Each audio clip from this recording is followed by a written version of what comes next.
Assalamualaikum warahmatullahi wabarakatuh. Perkenalkan, saya Rafa Natania Putri dengan NIM 2301026076. Pada video ini saya akan menjelaskan laporan keuangan PT Kalbe Farma Tbk untuk periode yang berakhir pada tanggal 31 Desember 2023. Kita akan melihat bagaimana struktur modal dan profitabilitas perusahaan berdasarkan laporan neraca dan laba rugi, serta menarik kesimpulan dari kondisi keuangan perusahaan ini. Masuk ke bagian pertama, yaitu kegunaan laporan neraca dan laporan laba rugi. Laporan neraca atau laporan posisi keuangan memberikan gambaran mengenai apa yang dimiliki dan berapa besar kewajiban perusahaan pada suatu titik waktu tertentu. Ini sangat berguna untuk menganalisis struktur modal, likuiditas, dan solvabilitas perusahaan. Sedangkan laporan laba rugi menunjukkan performa keuangan perusahaan selama periode tertentu, biasanya setahun. Dari laporan ini, kita bisa melihat seberapa baik perusahaan menghasilkan keuntungan, seberapa efisien mereka mengelola biaya, dan tren pendapatan perusahaan.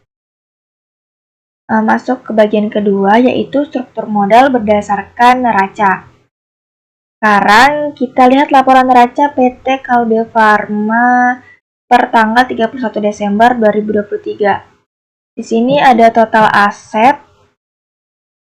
Total aset perseroan mengalami penurunan 0,7% mencapai 27 triliun 58 miliar dari total aset per 31 Desember 2022 sebesar 27 triliun 241 miliar. Lalu pada liabilitas per tanggal 31 Desember 2023 total liabilitas perseroan mengalami penurunan 23,5% menjadi 3 triliun 938 miliar dari total liabilitas per 31 Desember 2022 sebesar 5 triliun 144 miliar.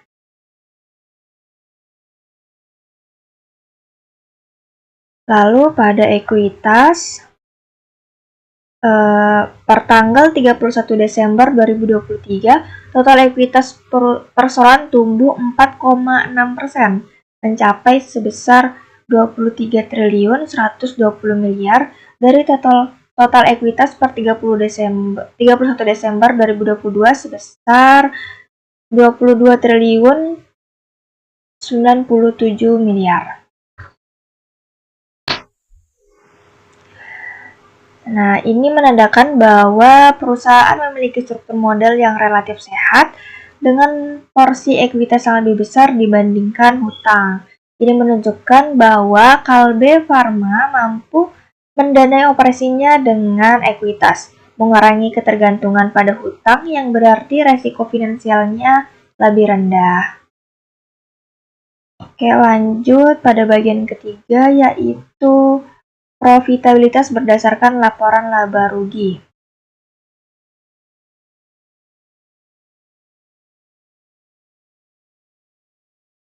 Jadi pada tahun 2023, perseroan meraih pertumbuhan penjualan bersih konsolidasian sebesar 5,2% menjadi 30 triliun 449 miliar dibanding tahun sebelumnya sebesar 28 triliun 934 miliar. Lalu beban pokok penjualan di tahun 2023 mencapai sebesar 18 triliun 626 miliar, meningkat 8,1% dibanding tahun 2022. Lalu ada laba kotor, di sini juga meningkat sebesar 1,0% menjadi 11.823 miliar. Lalu ada laba tahun berjalan. Di sini menurun sebesar 19,5% menjadi 2 triliun 778 miliar. Lalu ada laba komprehensif lain setelah pajak. Di sini menurun sebesar 61,8%. yang awalnya di tahun 2022 sebesar 63 triliun 588 miliar turun menjadi 24 triliun 303 miliar. Lalu ada laba komprehensif tahun berjalan. Di sini juga menurun sebesar 20,2%. Yang awalnya di tahun 2022 sebesar 3 triliun 514 miliar turun menjadi 2 triliun 803 miliar. Nah, jadi dari keseluruhan kondisi profitabilitas Kalbe Farma menunjukkan perlunya strategi yang lebih efisien untuk mengelola biaya dan mengoptimalkan pendapatan agar dapat meningkatkan laba di masa depan. Lalu masuk pada kesimpulan, dari analisis laporan neraca dan laba rugi PT Kalbe Farma Tbk per 31 Desember 2023, kita dapat menarik beberapa kesimpulan penting. Struktur modal perusahaan tadi terlihat sehat, dengan total ekuitas meningkat 4,6%, dan liabilitas yang menurun secara signifikan sebesar 23,5%, menunjukkan ketergantungan yang lebih rendah pada utang.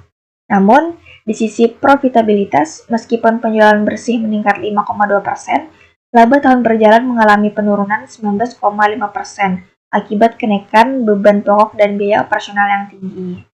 Penurunan ini bersama dengan penghasilan komprehensif yang menurun mencerminkan tantangan yang harus dihadapi perusahaan untuk meningkatkan kinerja keuangan di masa depan. Kalbe Farma perlu mengimplementasikan strategi pengelolaan biaya yang lebih efektif dan berfokus pada optimisasi pendapatan, terutama di tengah kondisi pasar yang berfluktuasi.